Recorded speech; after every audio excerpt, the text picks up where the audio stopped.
Hi, welcome to THRIVECAST podcast, where we talk with the most successful people on the internet. Today, I'm back with Makayla.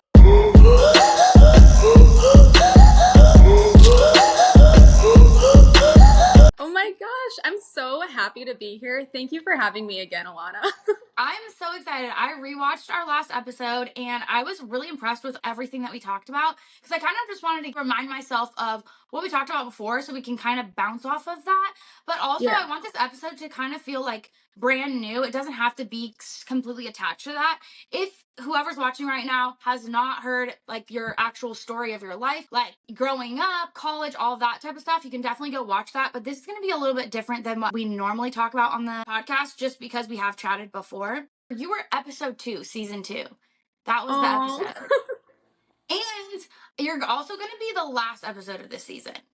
Okay, I love that. It's kind of like a complete cycle. Yeah, I feel like it's a full cycle. And also, like, so much that we talked about, I feel like we can actually come to a full cycle with because you mentioned in that episode that you had taken a break from OnlyFans and you've recently come back. So I want to dive into that comeback. I just watched one of your videos about you actually revamping everything. Let's like actually jump Yeah. straight into it. How did you dive back in and what kind of prompted that update to your site? Yeah, so after almost like 4 or 5 years on the platform, I definitely went in and out of burnouts or just periods of time where, the income might not have been what it once was, or I just wasn't feeling that passionate about it. And I was getting out of kind of a burnout feeling with OnlyFans, but at the same time, I love chatting with other OnlyFans creators, and I do one-on-one like Zoom consults a lot with newer creators. I feel like you also do the same thing with newer creators, which is awesome. And I had a day where I think I had like 2 or 3 Zoom meetings with new creators, and they had so much like passionate energy. They were just starting the process. They were so excited to get going, and it almost like I felt it through the call, and it made me more excited again about OnlyFans. So that night I kept thinking like, oh my gosh, I spent all day like hyping them up, telling them what to do, or like giving them advice on how to start their page. And I realized I wasn't doing that for myself as much. And that night I had one of those bursts of energy where I felt like I had to apply everything I was telling these new creators to my dated old page that was kind of it was there, it was sitting, but I knew there were places of improvement that I could work on. So I just felt like I had to do it that night. And I kind of did like a good content clean out. Don't mind Marnie.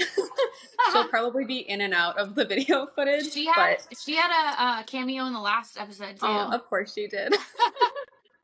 But yeah, so I was just doing like a big content clean out. I changed my username. I started like promoting a ton because after you build an audience on OnlyFans, I feel like it's so easy to go stagnant and not push your link or your content out as often because you don't see the need as much once you already have that foundation, but you still do. And I feel like it does make a big difference. So I just wanted to challenge myself. And that's what I created that most recent OnlyFans video about is, okay, like how much money can I really make in 1 week on OnlyFans if I push myself as hard as I can? I'm excited to hear kind of like everything that you did and how that's going now because that video came out like a few weeks ago. Yeah.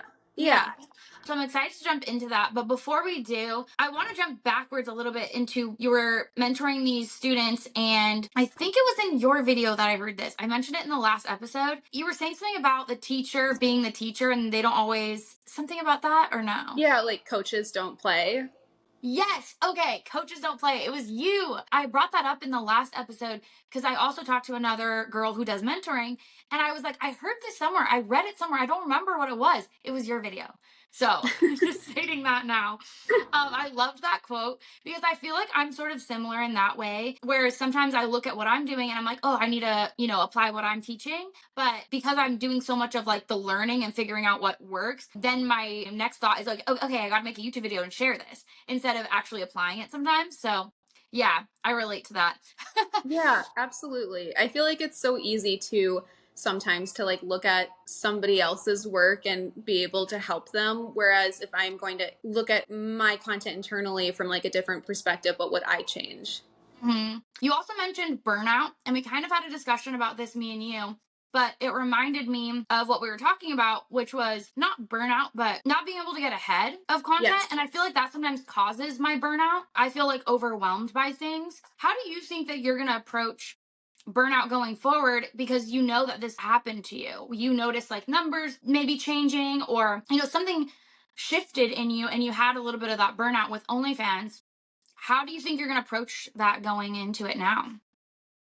That's such a tough question because I've never really felt proactive before about preventing it. It's always just been the cycle almost of it's going to happen and then I'll feel better and get back on like the top of my game. But I always kind of think that if I can just get ahead or catch back up with my work, then I won't feel that way. But it's so hard, like you and I were talking about, to feel that way with content creation because we're always Mhm. working on so many things coming up in the near future at once. But oh gosh, I don't know. I do know actually that when I work out, practice yoga, or not work, like if I just step away from work for a little bit, I do come back feeling more productive and better with time management. But Mhm. that's a constant struggle that I honestly don't have a like good answer for. I don't know. What do you do?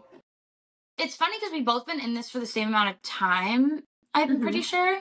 Yeah. And so we've gone through similar waves. And I think lately what I've been doing, because I have been able to kind of keep burnout for the last year, I would say I've been a lot better about it, not having it.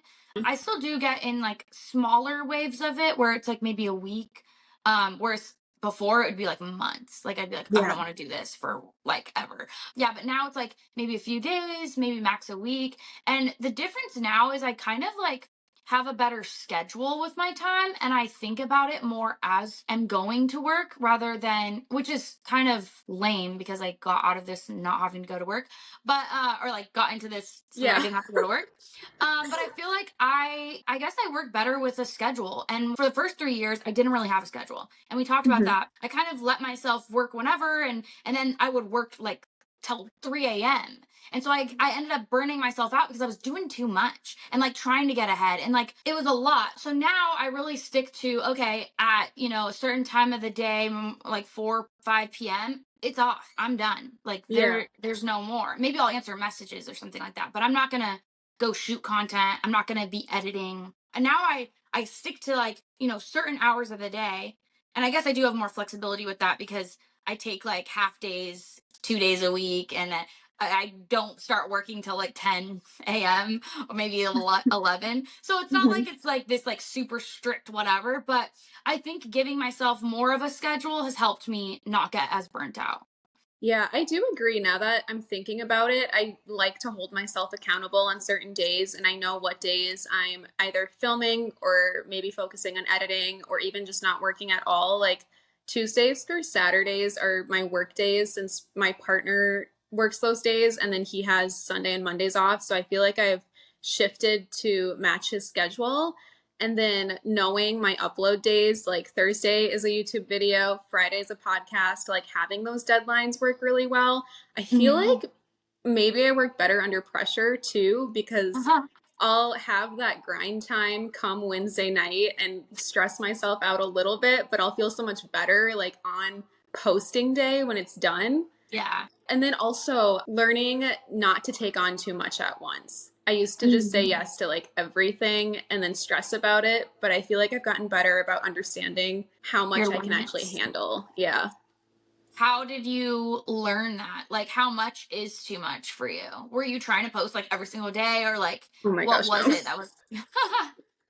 I think just more so with balance too, of like plans with friends or like different collaborations or saying yes to every single brand that was, hitting me up in Mhm. my email. And yeah, I used to post Thursdays and Sundays on YouTube and then cutting back to Thursdays, which I know some people might think that's still like only once a week, but for me, I know that's all I can handle with my editing style and just how long it does take me to get everything out. But yeah.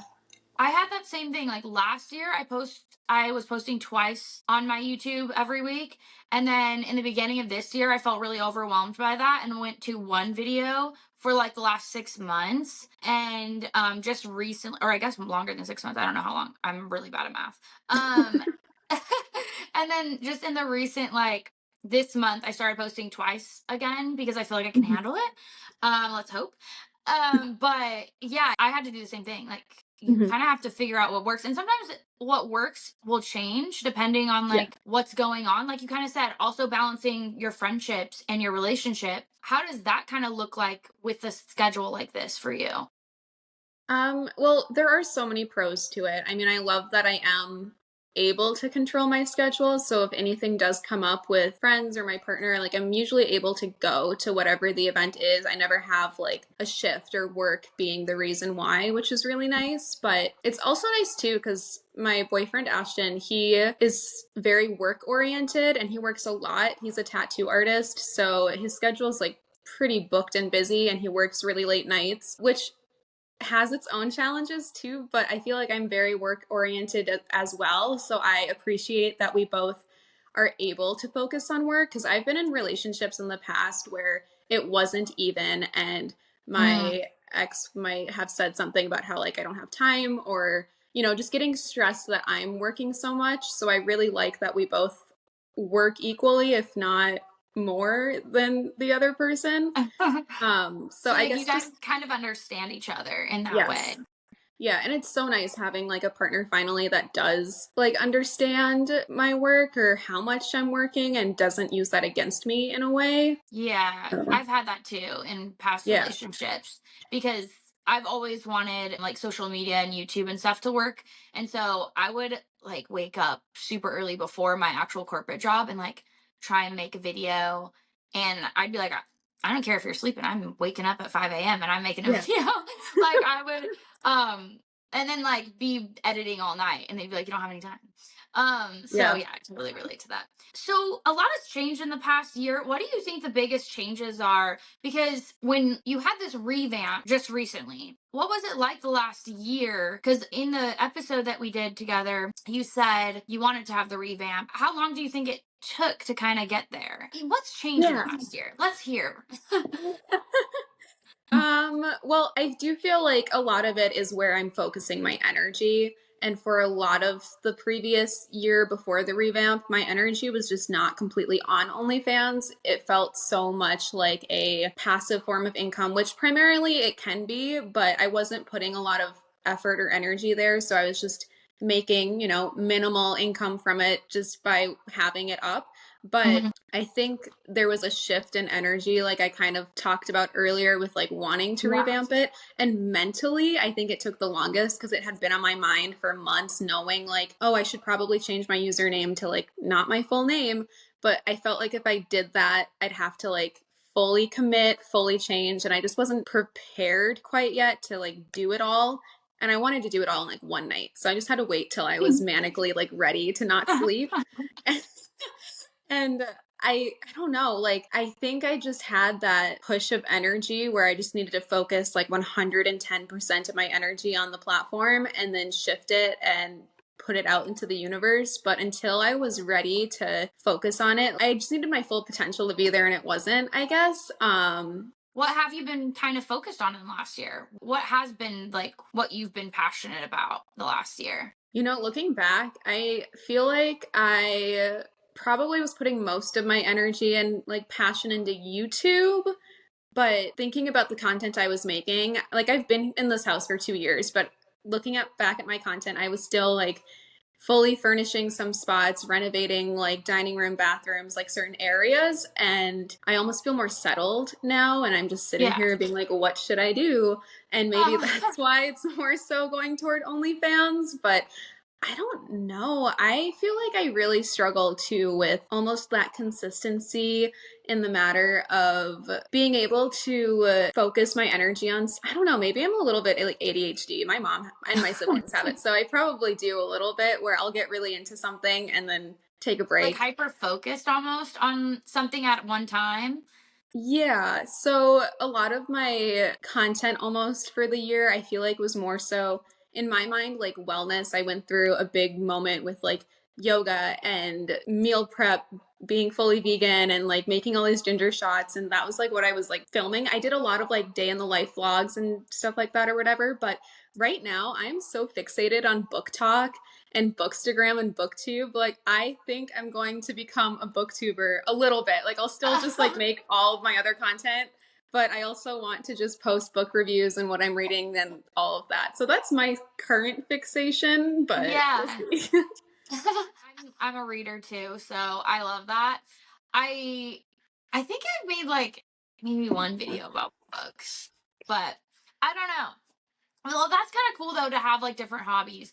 I think that it's good to get into different things and like and explore different options for yourself. Because one thing that we talked about too in that last episode was you made one video about OnlyFans and you noticed that it took off, and then Mhm. like you continued to ride that wave. And I feel like with YouTube, it's kind of like that. You have to try different things, see what takes off, and if you don't try different things, then how would you know? So Right.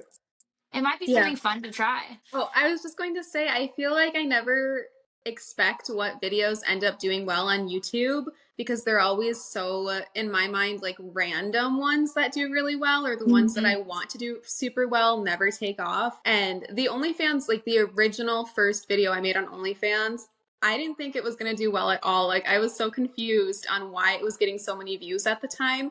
Now I kind of see why, but I just thought it was so much of a like I hadn't heard of OnlyFans until I made that first video. So I think I just assumed that nobody else knew what it was either. So I didn't Yeah. expect the feedback that I got on it, but who knew that that first video would be what I ended up making most of my content on.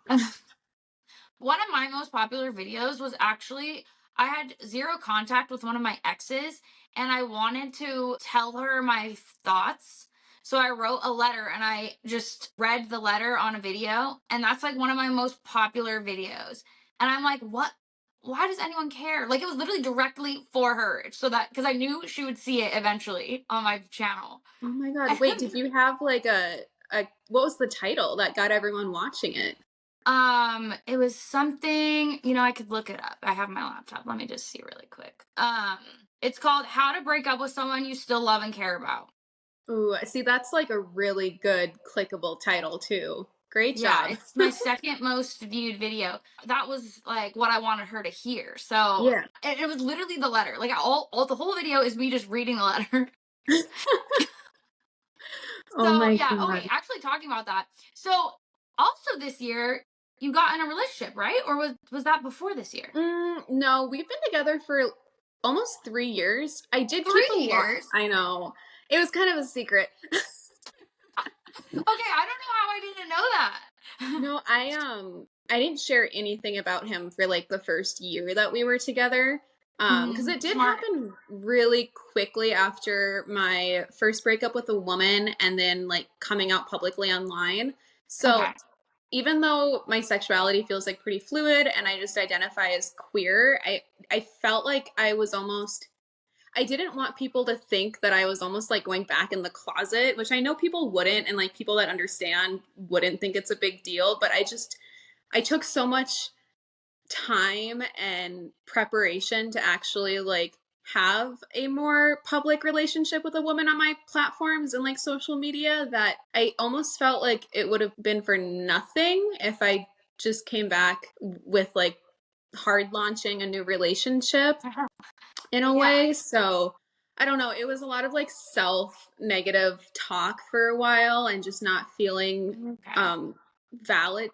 I don't know. It was such a struggling time too, because even back then, like trying to think of like a label that I was comfortable with, because I Mhm. was probably trying on a few different ones at the time with Mhm. my ex-girlfriend. And first platform that I did kind of like tease him on would be TikToks, which was probably the worst idea because the hate comments on TikToks are like nothing else. So Yeah. I had a lot of people like just saying the worst things about invalidating your sexuality. And I was so afraid that people would feel that way if I just showed a boyfriend later, which is so stupid. Like Mhm. looking back, I'm like, probably nobody cares. And like, it's not the biggest deal that I was mentally making it in my mind. But I did Mhm. wait like probably a year before fully showing him on social media. But yeah, I was thinking so it's kind of smart to like not like show your relationships too soon just in case, you know?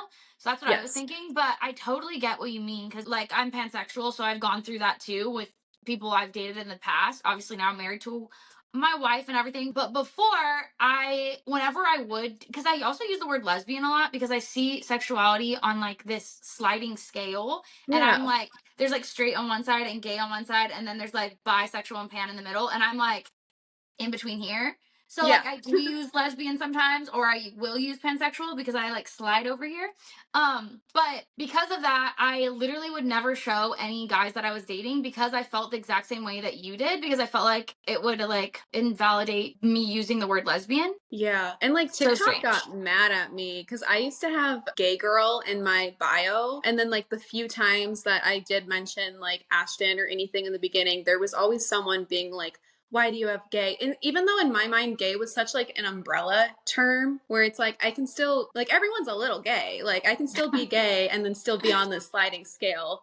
But Yeah. yeah, people did not like that. And not everyone, but you know how the hate comments just kind of like Yeah. overpower. So Yeah, it is strange that sometimes you see one comment. We can kind of dive into this too, just because of the industry we're in. You see one comment, and like the hate comment sometimes stands out so much against like all these great comments. I don't know why, even if it has no comment, like no likes or anything, sometimes it stands out so strong. Because, you know, we're both all over the internet yeah. and we're also like in kind of like a more taboo way on the Mhm. internet as well. Do you get a lot of hate still, like in general, maybe not related to the relationship, but just in general? And how do you deal with it? I don't think I get as much hate as I used to. It really does depend on if a certain video is like peaking in views and whatnot. And all of the hate comments come from random people that do not watch me, do not subscribe, like don't know what's going on. But there's a lot of surfacey hate comments I get on OnlyFans videos. I'm sure you get the same ones. And those don't affect me like at all because Yeah. they're always like the same shit, you know? And I usually just delete them unless they're funny, then I'll leave them. And funny Yeah. in like the spelling, the grammar, or like whatever they're trying to like shit on me for, I'll just Yeah. leave it up because usually someone will stand up to the plate and like say something back. Not Yeah. necessarily like about me, but if it's about like people in the industry or whatever, Yeah. so those don't get me, but the gosh, I do feel like the ones that affect me would be on TikTok, but I feel Yeah. like I've just gotten so much better about brushing them off and understanding truly that it's a stranger. It doesn't matter. If it bothers me, I'll delete it and then forget about it. There's been like one comment in the last year that really got me, and I wish I could remember what it was, but I know it was something enough for me to like screenshot it and show my boyfriend and maybe like a friend at the time. Yeah. Know why it bothered me so much, but the ones that like really dig and get you.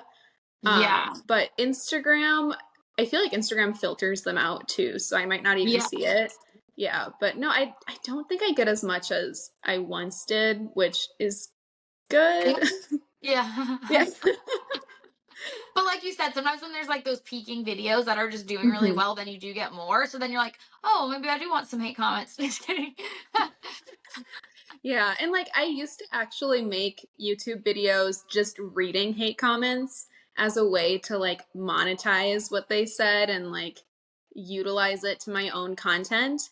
Mhm. So I do still like screenshot and save them. I should go through that folder and see if I have enough to like post a video, but they're all like the same. It's always like, oh, I bet your parents are so proud, or what are you gonna do when this doesn't work out, or you're not even that hot.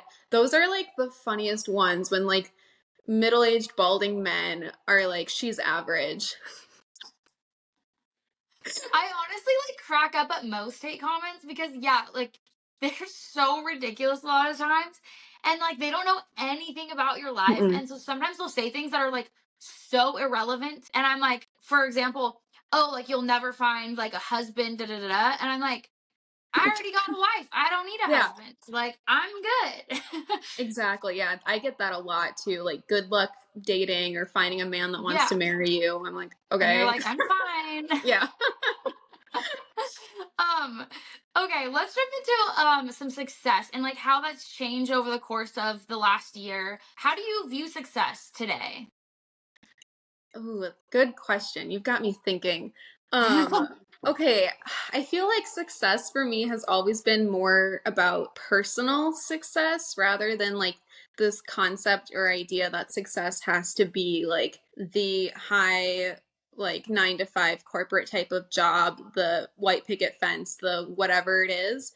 But for me, it's like that balance of feeling healthy and like happy with my own well-being and feeling full in life. And okay, this is going to sound random, but I swear it has to do with what I'm saying. Did you Okay. watch The Fall of the House of Usher yet on Netflix? Have you seen it? No. I'll write it down. No.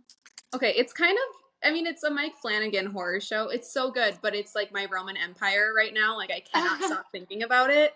But basically, like, the Okay. idea that the rich, because I don't know, I won't spoil anything, but like at Okay. the end, there's just one comment about like being the richest man in the world, but it's like the richest man in the world to this character is like he's got his family and kids and like happiness and all of that. And I do feel like success is more, at least for me, on that side because I've Mhm. gone through so many periods where I would like very hyper focus or narrow vision on OnlyFans or just how much money I'm making or progressing with that because with what we do we're in so much control of how much money we make in a way. Because if we just work harder, if we stay up until 3 a.m., if we don't take any breaks, like we can make more money than we would if we didn't work as hard. So I would go through periods of time for sure where it was just a constant work grind because I knew I could push myself and make $20, $50, $200 more than if I hadn't Mhm. done that. But it would leave me feeling so like burnt out, like we talked about, or the feeling wouldn't be the same. Like I feel like success is so much more on the side of balance and happiness and being able to like go see the Eras Tour film with my friend on like a Tuesday afternoon than like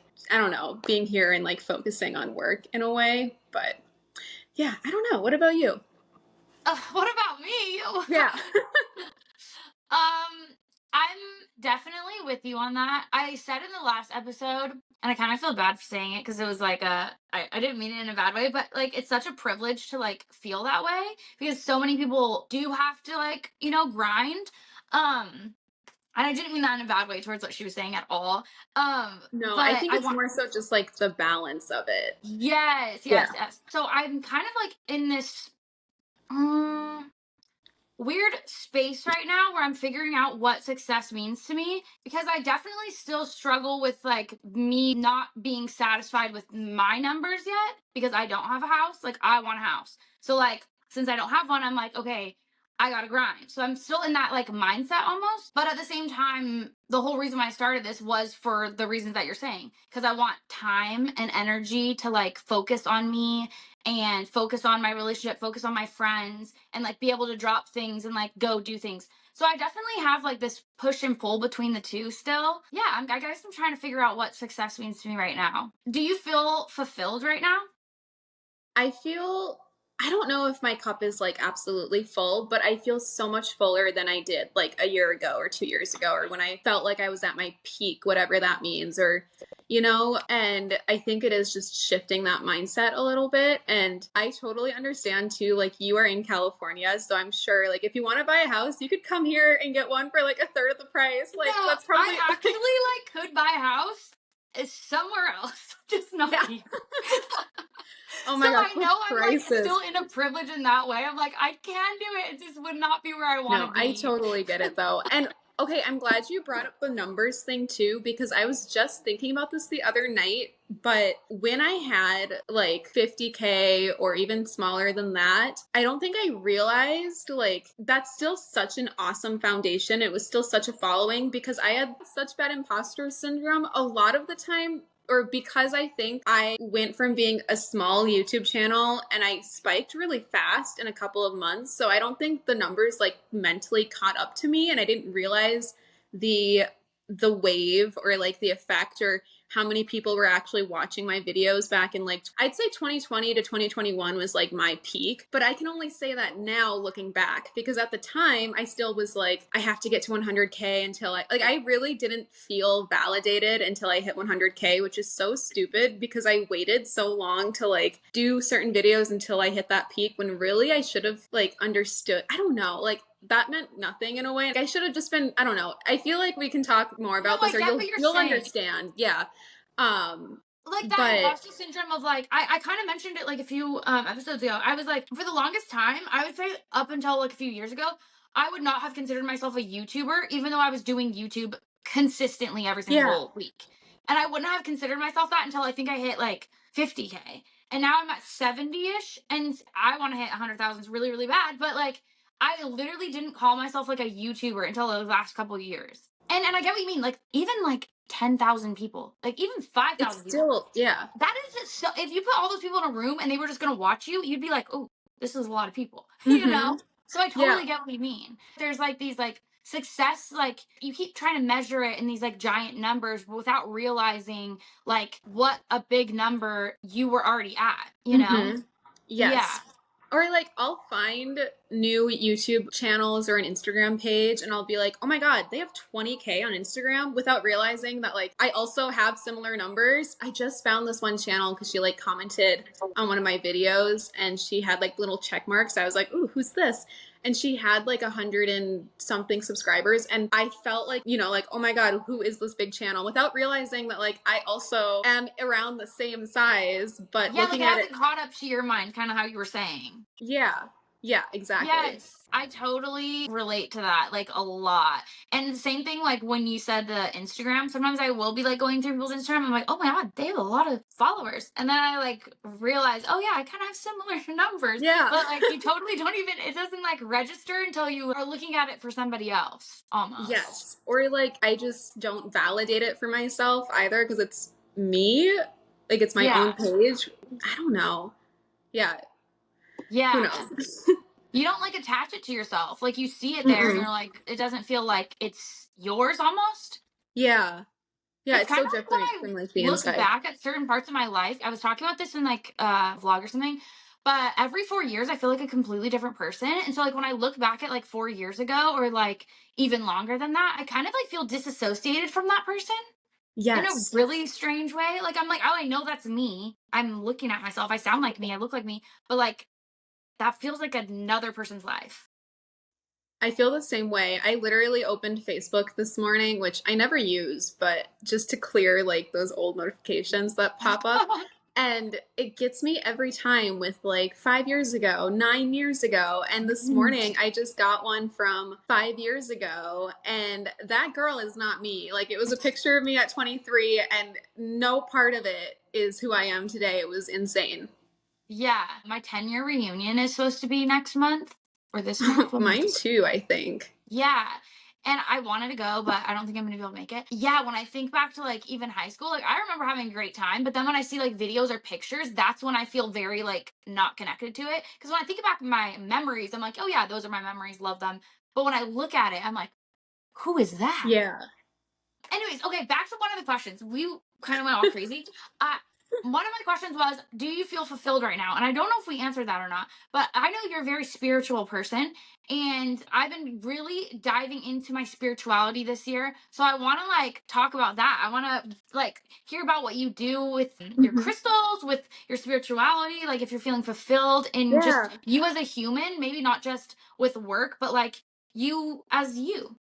Yeah, absolutely. I am super spiritual, like you said, and I feel like I've been that way most of my life without realizing it until late teens, early 20s. I think I was able to pinpoint it to spirituality or getting more into certain types of witchcraft or spells and learning how to Oh. manifest. But it had always been like my source of hope and like what people like tend to turn to religion for. I was like talking to the moon and like asking it for things without even realizing that was like what you do to manifest. And then I think it was 2019 or 2020 when I started writing to the new moon every single new moon each month and kind of laying out what my life looked like that month, what I was hoping for, made a list of wishes or manifestations, and they started to come true. Like everything written down every single month I was checking off.